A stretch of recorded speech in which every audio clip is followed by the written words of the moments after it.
ആയുർവേദം ഒരു vegetarian food മാത്രം പ്രൊമോട്ട് ചെയ്യുന്ന ഒരു ശാസ്ത്രമായിട്ട് എപ്പോഴൊക്കെയോ മാറുന്നുണ്ട്. ജീവിതത്തിന്റെ ശൈലിയിൽ വന്ന മാറ്റങ്ങളാണ് ഈ രോഗങ്ങൾക്കൊക്കെ കാരണം. ആഹാരം, ഉറക്കം, വിശ്രമം, വ്യായാമം, രോഗിയുടെ അവസ്ഥയും ആ അസുഖത്തിന്റെ അവസ്ഥയും ആ രോഗത്തിന്റെ അവസ്ഥയും രണ്ടും കണക്കാക്കിയിട്ടാണ് നമ്മൾ ട്രീറ്റ്മെന്റ് കൊടുക്കുന്നത്. അതാണ് അതിന്റെ റെലവൻസ് കർക്കിടക കഞ്ഞിയുടെ.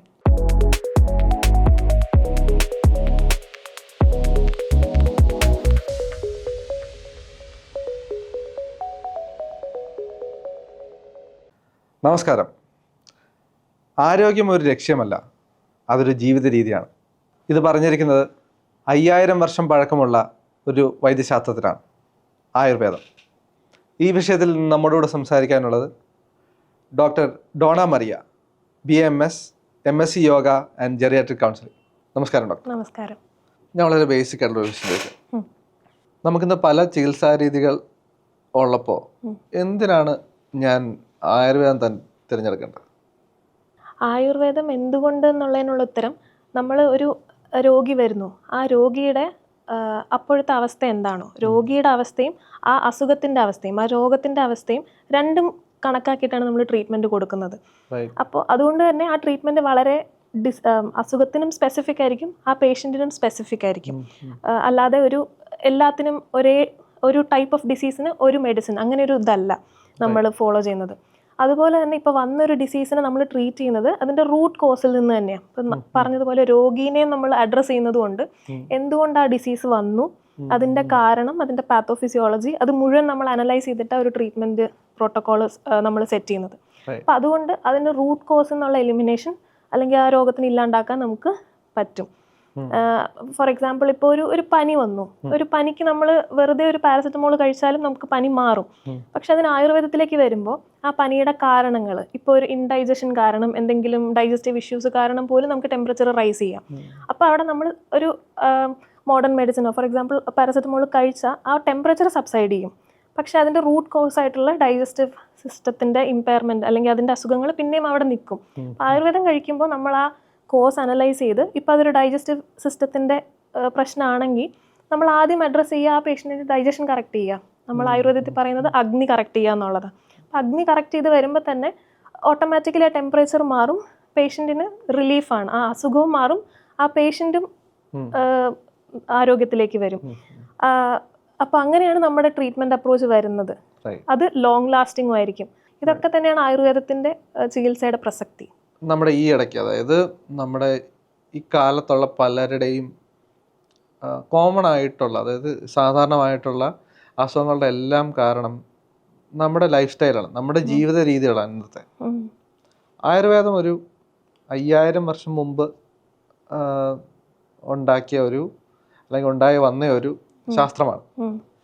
ഇന്നത്തെ ലൈഫ് സ്റ്റൈൽ ഡിസീസസ് എന്ന് പറയുന്ന ഡിസീസസിനെ, രോഗങ്ങളെ, അതായത് ഫോർ എക്സാമ്പിൾ നമ്മൾ ഡയബറ്റിസ് ആവാം, കൊളസ്ട്രോൾ ആവാം, ഇങ്ങനെയുള്ള ജീവിതശൈലി രോഗങ്ങളെ എങ്ങനെയാണ് ആയുർവേദം ഫേസ് ചെയ്യുന്നത്, എങ്ങനെയാണ് അഡ്രസ് ചെയ്യുന്നത്? ജീവിതശൈലി രോഗങ്ങൾ എന്ന് പറയുമ്പോൾ തന്നെ ജീവിതശൈലി, ആ ജീവിതത്തിൻ്റെ ശൈലിയിൽ വന്ന മാറ്റങ്ങളാണ് ഈ രോഗങ്ങൾക്കൊക്കെ കാരണം. അപ്പോൾ നമ്മൾ എങ്ങനെയാണോ ജീവിച്ചിരുന്നത്, എങ്ങനെയാണോ നമ്മുടെ ബോഡി സിസ്റ്റം ഫോർമുലേറ്റ് ചെയ്തിരിക്കുന്നത്, അതിൽ നിന്ന് വരുന്ന ഡിഫറൻസസ് കാരണമാണ് ഈ ഡിസീസസ് ഒക്കെ വരുന്നത്. അപ്പോൾ നമ്മൾ എന്താണോ അതിലേക്ക് തിരിച്ചു വരിക, നമ്മളെ ബോഡീനെ അണ്ടർസ്റ്റാൻഡ് ചെയ്യുക, നമ്മുടെ ബോഡീനെ മനസ്സിലാക്കുക, അതിനനുസരിച്ചുള്ള ചേഞ്ചസ് ലൈഫ് സ്റ്റൈൽ, ജീവിതശൈലിയിൽ വന്നാൽ തന്നെ, വരുത്തിയാൽ തന്നെ നമുക്കൊരു പരിധിവരെ അസുഖങ്ങളൊക്കെ ഇല്ലാണ്ടാക്കാൻ പറ്റും. ജങ്ക് ഫുഡും ഇറഗുലർ സ്ലീപ്പിംഗ് പാറ്റേൺസും അങ്ങനത്തെ കാര്യങ്ങളൊക്കെ ആണ് ഈ ലൈഫ് സ്റ്റൈൽ ഡിസീസസിലേക്ക് നമ്മളെ ലീഡ് ചെയ്യുന്ന ഒരു ഫാക്ടർ. അപ്പോൾ അതിന് നമുക്ക് ചെയ്യാൻ പറ്റുന്ന കാര്യം, ഇപ്പോൾ ആയുർവേദം പോലൊരു ശാസ്ത്രം വളരെ എലാബറേറ്റ് ആയിട്ട് സംസാരിച്ചിട്ടുണ്ട്. നമ്മുടെ ഫുഡ് ഹാബിറ്റ്സ് എങ്ങനെയായിരിക്കണം, എന്തൊക്കെ കഴിക്കണം, എന്തൊക്കെ കഴിച്ചുകൂടാ, പഥ്യാഹാരം, അപഥ്യാഹാരം, ഏത് സീസണിൽ എന്ത് ഫുഡ് കഴിക്കണം, എന്ത് അവോയ്ഡ് ചെയ്യണം, അതുപോലെ എപ്പോൾ ഉറങ്ങണം, എന്തൊക്കെ ചെയ്യണം എന്നുള്ളതൊക്കെ വളരെ കൃത്യമായിട്ട് പറഞ്ഞിട്ടുണ്ട് ആയുർവേദം പോലുള്ളൊരു ശാസ്ത്രം. പക്ഷെ നമ്മൾ ഇപ്പോഴത്തെ സിറ്റുവേഷൻ നോക്കിയാൽ നമ്മൾ എപ്പോഴോ എണീക്കുന്നു, രാവിലെ നമ്മൾ എപ്പോഴെങ്കിലും എണീക്കുന്നു, എന്തൊക്കെയോ ചെയ്യുന്നു, എവിടെയോ എത്താനുള്ള ഓട്ടത്തിൽ വേഗം ഓടി പണികളെല്ലാം തീർത്ത് ഓടുന്നു. അതിനിടയ്ക്ക് നമ്മളെ കെയർ ചെയ്യാനൊരു സമയം കിട്ടുന്നില്ല. അതിലെപ്പോഴൊക്കെയോ എവിടേക്കോ നമ്മുടെ ഈ വാദം, പിത്തം, കഫം എന്നുള്ള ദോഷങ്ങൾക്ക് വേരിയേഷനും അതിൻ്റെ ദുഷിപ്പും സംഭവിച്ചിട്ടാണ് പല അസുഖങ്ങളും വരുന്നത്. അപ്പോൾ ഫ്രം ദ ബേസ് നമ്മൾ ഒരു ഡേ സ്റ്റാർട്ട് ചെയ്യുന്നത് പോലും അങ്ങനെ കറക്റ്റായിട്ട് തുടങ്ങിയ, അതുപോലെ സീസണൽ റെജിമൻ ആണെങ്കിലും ഇപ്പോൾ ഒരു മഴ പെയ്യുന്ന പോലെ ആയിരിക്കും, മഴ പെയ്യുന്ന ഒരു സീസൺ പോലെ ആയിരിക്കില്ല വേനൽക്കാലം. അപ്പം അങ്ങനെ നമ്മുടെ ഓരോ സീസൺ അനുസരിച്ചും നമ്മുടെ ബോഡി അനുസരിച്ചും നമ്മൾ നിൽക്കുന്ന സ്ഥലം അതൊക്കെ വളരെ റെലവെൻ്റാണ്. ഇതെല്ലാം മനസ്സിലാക്കി നമ്മൾ നമ്മുടെ ബോഡിക്ക് ഏതാണോ ചേരുന്നത് അതനുസരിച്ച് അതിനനുസരിച്ചുള്ള ആഹാരം, ഉറക്കം, വിശ്രമം, വ്യായാമം എല്ലാം ചെയ്താൽ ഈ പറഞ്ഞ ജീവിതശൈലി രോഗങ്ങളെ ഒരു പരിധി വരെ എന്നല്ല നമുക്ക് ഒഴിവാക്കാനായിട്ട് സാധിക്കുന്നതേ ഉള്ളൂ. ഒത്തിരി കാര്യങ്ങൾ ഇപ്പോൾ പറഞ്ഞു ഡോക്ടർ. നമുക്കിതിനെ വേർതിരിച്ചൊന്ന് നോക്കാം. എന്താണ് ഈ ദിനചര്യ എന്ന് പറയുന്നത്, എങ്ങനെ ആയിരിക്കണം, ആയുർവേദത്തിനെ സംബന്ധിച്ചിടത്തോളം ഒരു നല്ല ലൈഫ് എങ്ങനെയാണ് ലീഡ് ചെയ്യേണ്ടത് എന്നുള്ളത് നമുക്കൊന്ന് നോക്കാം. നമ്മൾ രാവിലെ എണീക്കുന്നതിന് തന്നെ ഒരു പ്രോപ്പർ ടൈം പറയുന്നുണ്ട്. ബ്രഹ്മമുഹൂർത്തം എന്ന് പറയും. അത് സൂര്യൻ ഉദിക്കുന്നതിന് മുമ്പ് എണീക്കണം. എണീറ്റിട്ട് നമ്മൾ ആക്ച്വലി ചെയ്യുന്നത് വെള്ളം കുടിച്ച് നമ്മുടെ എക്സ്ക്രീഷൻ പ്രോസസ്സ് ഒക്കെ തീർക്കണം. മലശോധനങ്ങളൊക്കെ ചെയ്ത് ഇരിക്കുന്ന ഒരാൾ ഓയിൽ ആപ്ലിക്കേഷൻ, നമ്മുടെ ബോഡിയിൽ ഫുൾ ഓയിൽ ആപ്ലിക്കേഷൻ ചെയ്യണം. അപ്പോൾ അതൊക്കെ ഞാൻ ഓർക്കുന്നത് എത്ര റെലവൻ്റ് ആണ്. കാരണം നമ്മൾ ബോഡിക്കിപ്പോൾ എല്ലാ മെഷീനും നമ്മൾ ഓയിൽ ചെയ്ത് അതിനെ പ്രോപ്പർ ഒപ്റ്റിമം ഫങ്ഷനിൽ നമ്മളാക്കും. അതുപോലെ തന്നെ എന്നും രാവിലെ നമ്മൾ ബോഡി അഭ്യംഗം എന്ന് പറയും, നമ്മൾ അഭ്യംഗം ഓയിൽ മസാജ് ചെയ്ത് എക്സസൈസും ചെയ്യണം. എന്നും എക്സസൈസ് ചെയ്യുന്ന കാര്യവും ആയുർവേദത്തിൽ പറയുന്നുണ്ട്. എത്ര ലിമിറ്റ് വരെ പറയുന്നുണ്ട്. നമ്മൾ ഓവർ എക്സേർട്ട് ചെയ്യാൻ പാടില്ല. നമ്മുടെ കപ്പാസിറ്റി എത്രയാണോ അതിനനുസരിച്ച് എക്സസൈസ് ചെയ്ത് കുളിക്കണം. കുളിച്ച് കഴിഞ്ഞ് നമ്മൾ ഫുഡ് കഴിക്കുന്നതിനൊരു പ്രോപ്പർ ടൈം വേണം. അത് കഴിഞ്ഞിട്ട് നമ്മുടെ ആക്ച്വൽ കാര്യങ്ങളൊക്കെ ചെയ്ത് ലഞ്ച് കഴിക്കുന്നതിനും ഒരു പ്രോപ്പർ ടൈം. കഴിക്കുന്നത് എന്താണോ നമ്മൾ നേരത്തെ സംസാരിച്ചതുപോലെ ഒരു ആൾക്ക് എന്തൊക്കെയാണോ കഴിക്കാവുന്നത്, പഥ്യം എന്താണോ അത് കഴിക്കുക. വൈകുന്നേരം കഴിച്ച് എല്ലാത്തിനും ഒരു പ്രോപ്പർ ടൈമിൽ രാത്രി എന്നും ഉറങ്ങാനും ശ്രദ്ധിക്കുക. അതാണൊരു ഹെൽത്തി ഡേ പോവേണ്ടത്. നമ്മൾ പഥ്യം എന്ന് പറഞ്ഞു, എന്തൊക്കെയാണ്, ഏതൊക്കെ ഭക്ഷണങ്ങളാണ് ആയുർവേദം അനുസരിച്ച് കഴിക്കാൻ പറ്റുന്നത്, കഴിക്കാൻ പറ്റാത്തത്, അതിനെക്കുറിച്ചൊന്ന് പറയാമോ? പഥ്യം എന്നുള്ളത് എന്താണ്? പഥ്യം എന്ന് പറയുന്നത് ഓരോ ആൾക്കാർക്കും ഓരോന്നായിരിക്കും. ജനറലി പഥ്യം എന്ന് പറഞ്ഞൊരു ഒരു ഗ്രൂപ്പ് ഓഫ് ലൈക്ക് ജനറലി പഥ്യം എന്ന് പറയുന്ന ഒരു കൂട്ടം ആഹാരങ്ങളുണ്ട് നമുക്ക്. അതല്ലാതെ ഓരോ ആൾക്കാർക്കും ചിലപ്പോൾ പറ്റില്ലാത്ത ചില ആഹാരങ്ങൾ കാണും. അത് ഒഴിവാക്കുക എന്നുള്ളത് അവരുടെ അപഥ്യമായിട്ടുള്ള കാര്യങ്ങളാണ്. പഥ്യം എന്നുള്ളത് കൊണ്ട് ഉദ്ദേശിക്കുന്നത് മെയിൻലി ഈസിലി ഡൈജസ്റ്റബിൾ ആയിട്ടുള്ള ഫുഡ്. നമ്മൾ ഒത്തിരി നേരം കൊണ്ട് ദഹിക്കേണ്ടി വരാത്ത ഫുഡ്, ബോഡിക്ക് ഒത്തിരി അതിന് വേണ്ടിയിട്ട് പണിയെടുക്കേണ്ടി വരരുത്. ഈസിലി ഡൈജസ്റ്റബിൾ ആയിരിക്കണം, ലൈറ്റ് ആയിരിക്കണം. പിന്നെ കഴിക്കുന്ന ഫുഡ് എപ്പോഴും ചൂടോടുകൂടി വേണം. നമ്മൾ ഇപ്പോൾ രാവിലെ കുക്ക് ചെയ്തത് ഒത്തിരി വൈകി അല്ലെങ്കിൽ റീഹീറ്റ് ചെയ്തൊക്കെ കഴിക്കുന്നതൊന്നും പഥ്യാഹാരങ്ങളല്ല. അങ്ങനെ നമ്മുടെ ശരീരത്തിന് ഈസിലി അബ്സോർബ് ചെയ്യാൻ പറ്റുന്ന സാധാരണ ലഘുവായിട്ടുള്ള ഭക്ഷണങ്ങൾ, അതിനെ ഓവർ പ്രോസസ് ചെയ്യാണ്ട് ഓവർ ഒത്തിരി സാധനങ്ങളുമായിട്ട് കൂട്ടിച്ചേർക്കാതെ, അതൊക്കെ ചെയ്യുമ്പോൾ നമ്മൾ കഴിക്കുന്ന ആഹാരത്തിൻ്റെ ആ നേച്ചർ മാറ്റുക.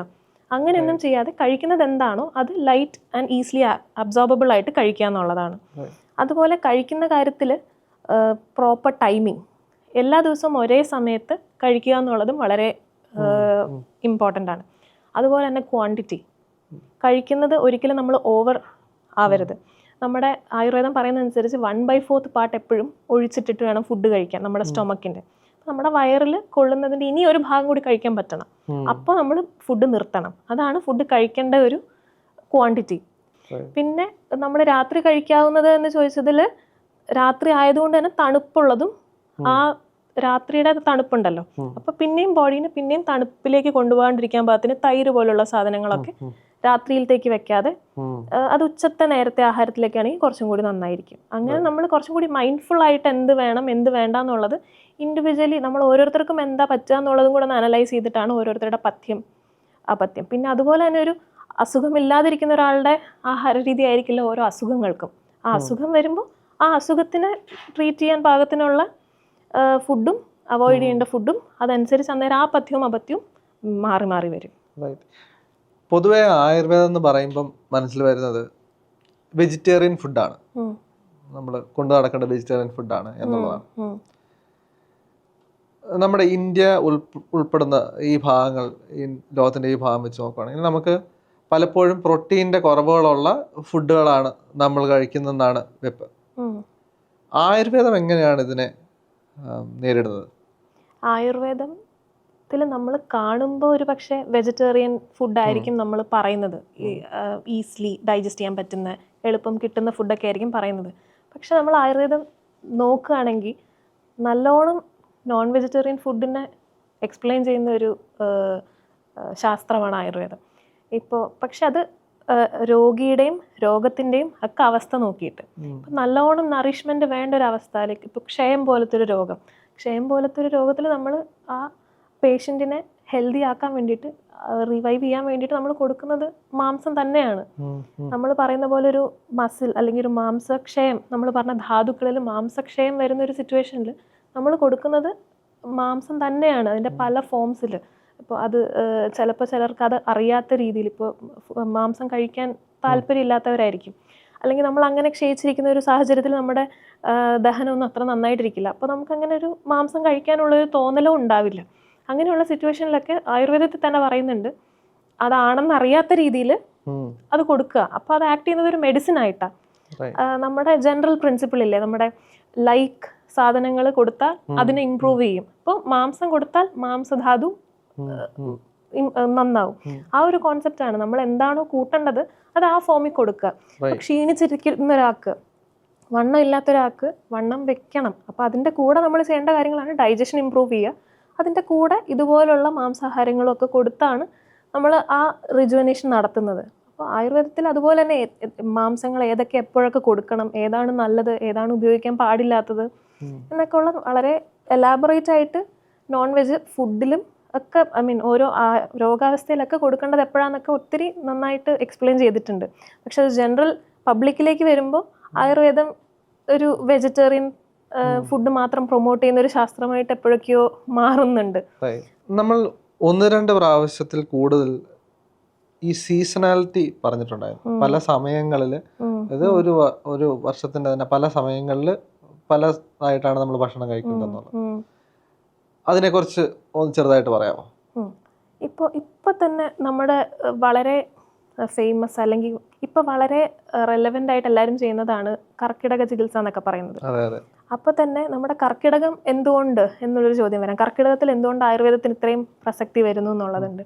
കർക്കിടകം ജനറലി നമ്മുടെ ബോഡി ഓൾറെഡി പുറത്ത് മഴയാണ്, നമുക്ക് നമ്മുടെ ബോഡി ഓൾറെഡി ഒരു മെൻ്റലി കൂടി പുറത്ത് മഴ പെയ്യുമ്പോൾ നമുക്ക് ഒരിക്കലും ഒരു നമ്മുടെ മൈൻഡ് അത്ര കളർഫുൾ അല്ലല്ലോ. സൺലൈറ്റ് എക്സ്പോഷറിൻ്റെ അത്രയും നമ്മൾ ഹാപ്പിയുമല്ല, അത്രയും ഒന്നും ഹാപ്പനിങ് അല്ല. അപ്പം അങ്ങനെയുള്ളൊരു സിറ്റുവേഷനിലാണ് നമ്മൾ കർക്കിടക ചികിത്സകൾ ചെയ്യുന്നത്. അപ്പം അത് നമ്മുടെ മനസ്സിനും ശരീരത്തിനും എല്ലാം ഒരു റിജുവനേഷനാണ്.